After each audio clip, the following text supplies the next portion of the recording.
Hello friends, welcome back. तो start करने वाले हैं एक नया टॉपिक। अभी ये न्यूज़ में रहा है रिसेंटली, और आने वाले 25 या 26 मई को आपको ये देखने को मिल सकता है। ठीक है, यहाँ पर आईएमडी ने, यानी कि इंडियन मेट्रोलॉजिकल डिपार्टमेंट ने एक नोटिफिकेशन जारी किया है और कहा है कि वेस्ट बंगाल में इंटेंस लो प्रेशर का एरिया बन रहा है।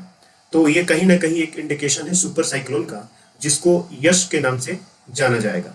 ठीक है, तो ये कहा गया आईएमडी के द्वारा कि 25-26 के आसपास मई में ये आपको उड़ीसा और वेस्ट बंगाल में के कोस्टल एरियाज में ये देखने को मिलेगा। तो इस लिहाजे से हमारे लिए थोड़ा सा इंपॉर्टेंट ये हो जाता है कि हम सुपर साइक्लोन को समझें कि सुपर साइक्लोन होता क्या है।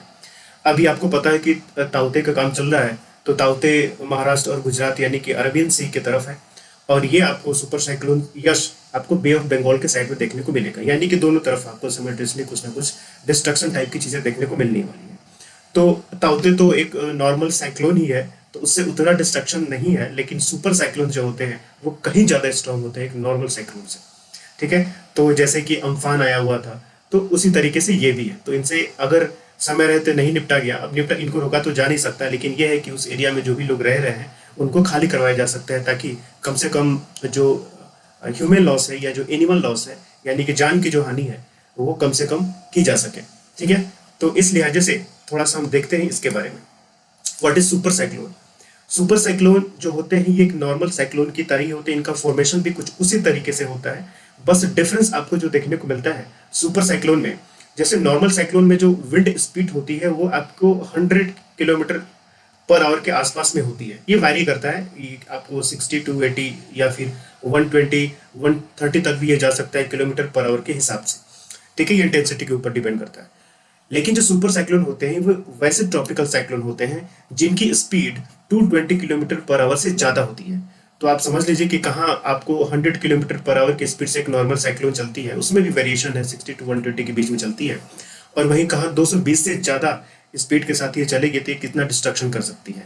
ठीक है, बस यही एक फर्क होता है इसकी स्पीड का, और स्पीड के वजह से क्या होती है कि इनकी डिस्ट्रक्टिव कैपेबिलिटी जो होती है वो बहुत ज्यादा हो जाती है।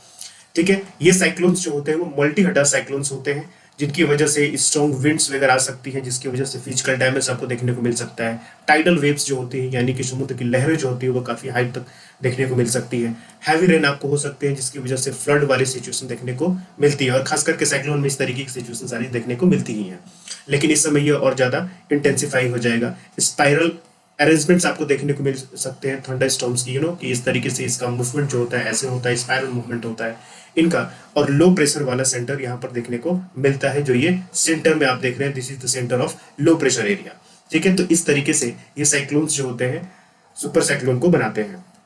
अब यहाँ पर थोड़ी सी हमारे लिए एक मैटर ये आता है कि ये जो सुपर साइक्लोन है, यस, इसके बारे में आईएमडी ने क्या कहा। जैसे मैंने आपको पहले बताया कि आईएमडी का कहना है कि वेस्ट ऑफ बंगाल में यहाँ पर लो प्रेशर का एरिया बन रहा है, जो करीब 22 मई के आसपास में वो क्या करेगा कि जो आपको east central bay of Bengal है और अंडमान का नॉर्थ वाला एरिया है, वहां पर ये इंटेंसिफाई हो सकता है।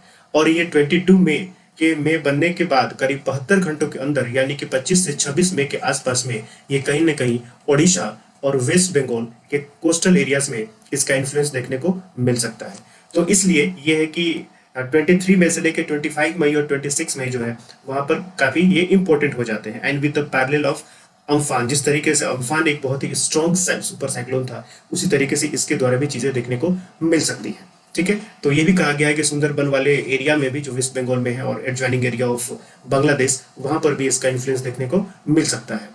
ठीक है, तो ये सारी चीजें कही हैं सुपर साइक्लोन यश के बारे में, तो ये आपको ध्यान रखना है। Super cyclone is nothing but the tropical cyclone in which speed of wind will be more than 220 kilometre per hour. Otherwise सारे जो कंडीशंस होते हैं फॉर्मेशन के, सब ट्रॉपिकल साइक्लोन वाले ही होते हैं।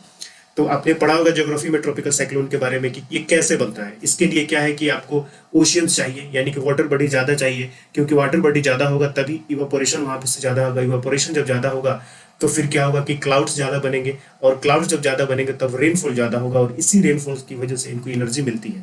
तो जैसे जैसे ये ट्रॉपिकल साइक्लोन लैंड की तरफ जाते हैं, वैसे वैसे क्या होता है कि इनकी जो रेनफॉल होती है वो कम होने लगती है, तो ये धीरे धीरे खत्म होने लगते हैं। ठीक है, तो दीज आर सम कंडीशंस कि ओशन सरफेस होने चाहिए 27 डिग्री सेल्सियस से ज़्यादा या उसके बराबर अगर टेम्परेचर हो जाए ओशन सरफेस पर, तो आपको इवापोरेशन या इस तरीके लो प्रेशर बिल्डिंग एरियाज आपको देखने को मिल सकते हैं।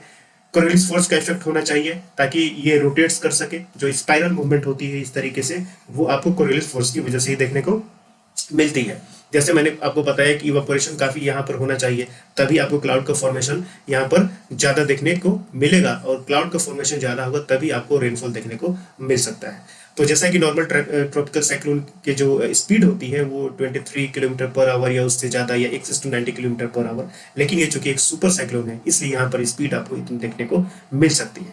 ठीक है, तो खास करके जो उड़ीसा और वेस्ट बंगाल के तटीय क्षेत्रों में रहने वाले लोग हैं उनको थोड़ा सा कंसर्न करना चाहिए इसके बारे में।